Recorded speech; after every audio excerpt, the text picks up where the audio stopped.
The Yorkshire Air Museum is in the rather unusual position of having not only one example of a very exceptional strike aircraft, but three of them. The Buccaneer was introduced in 1962 as the Royal Navy's carrier-borne, low-level anti-ship attack aircraft. It carried on the maritime strike role until 1979, when the last of the UK's large conventional carriers were decommissioned. The first example of the museum's trio of Buccaneers that I'll highlight is in fact my favourite example, and that one is the one that's in its original Royal Navy livery.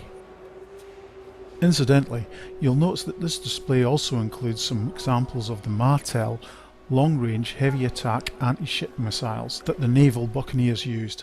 But the museum isn't just unique in the number of duplicate examples of the same aircraft type, it's actually a wonderful chance for visitors to witness the complete life cycle of this superb attack aircraft.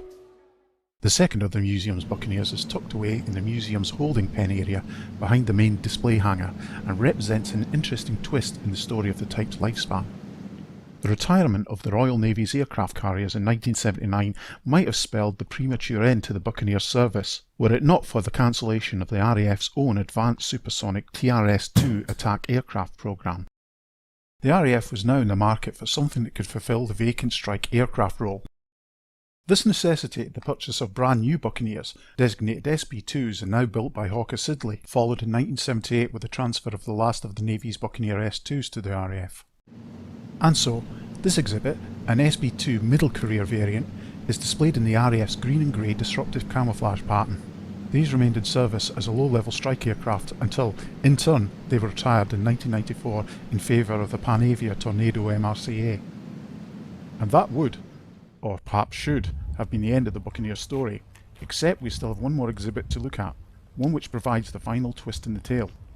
As mentioned, the UK's plan was that the RAF's Buccaneers were just an interim measure until the Panavia Tornado attack variant was available, but by sheer chance the Gulf War in 1991 came along and saw both the Tornado GR1 and the Buccaneer in action over Iraq.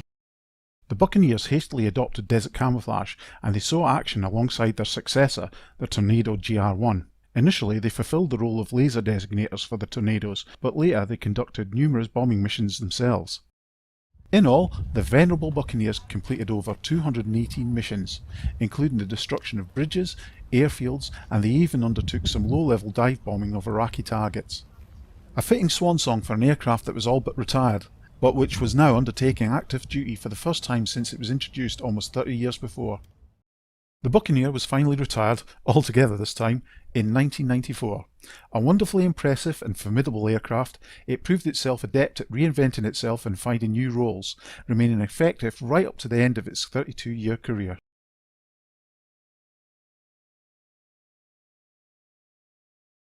Thanks for watching my little video, and as usual I'd love to get some feedback, even if it's just to tell me what I'm doing wrong.